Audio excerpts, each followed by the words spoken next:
Herkese selam. Bugün yine pratik bir tarif paylaşacağım sizinle. İstiridye mantarı kavuracağız. Ben şimdi mantarları önden ayırdım ve temizledim. Temizlerken de yıkadım. Şimdi diyeceksiniz ki mantar yıkanır mı? Doğru söylüyor olabilirsiniz. Ama yıkamadan benim içim rahat etmiyor. O yüzden hafifçe yıkadım. Peçeteyle de ardından kuruladım. İsterseniz siz de benimle aynı yöntemi kullanabilirsiniz. Bence tadında öyle bir kayıp olmuyor. Suyun içinde bekletmiyorum. Sadece hızlıca suda yıkayıp peçeteyle kuruluyorum.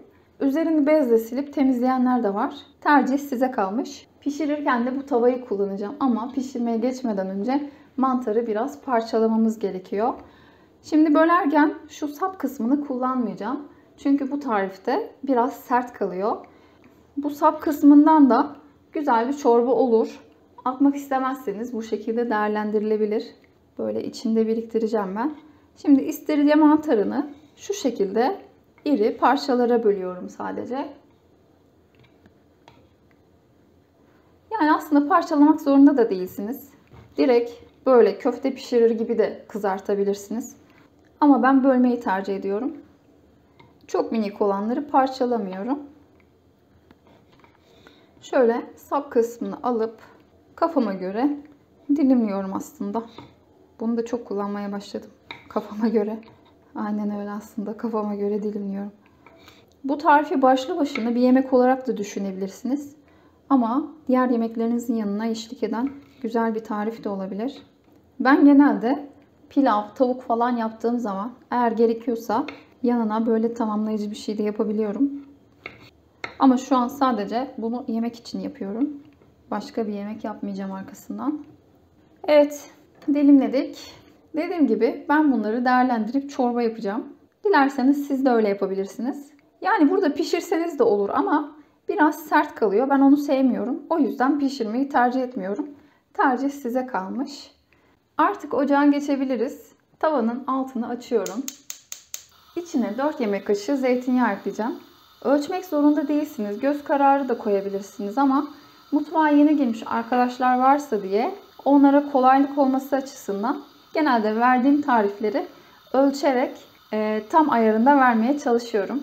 Yağı şöyle tabanına yaysam güzel olacak.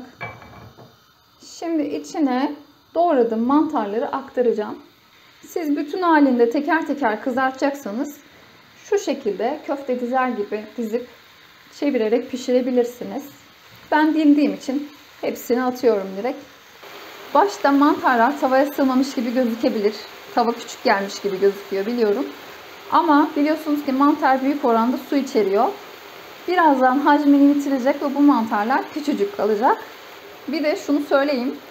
Bu tarifin en önemli püf noktası tavanın altını kısmayın arkadaşlar.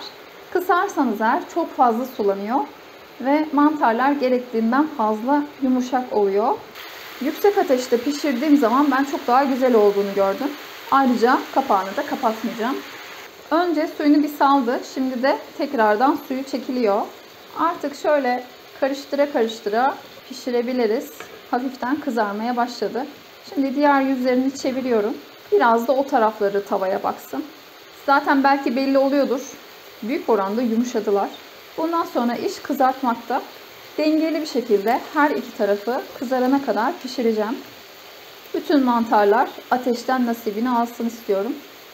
O yüzden hepsini de şöyle tek sıra halinde yaymaya çalışıyorum. Bakın kızarmaya başladı bile. Tamamını güzelce kızartacağım. O zamana kadar karıştıra karıştıra her iki yüzeyini bekleteceğim.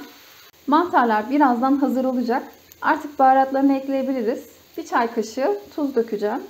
Biraz da pul biber ekliyorum. Şimdi şöyle bir karıştıralım. Of, mis gibi oldu. Gerçekten 10 numara bir tarif. Artık altını kapatıyorum. Bu kadar arkadaşlar. Lezzetli bir yemek yapmak bu kadar pratik ve kolay. Şöyle yakından göstereyim. Gerçekten çok lezzetli, aşırı pratik ve sağlıklı bir yemek. Denerseniz mutlaka yorum yapın. Ayrıca kanalımı beğeniyorsanız da bunu belirtmeyi lütfen unutmayın. Başka bir tarifte görüşmek üzere. Hoşça kalın arkadaşlar.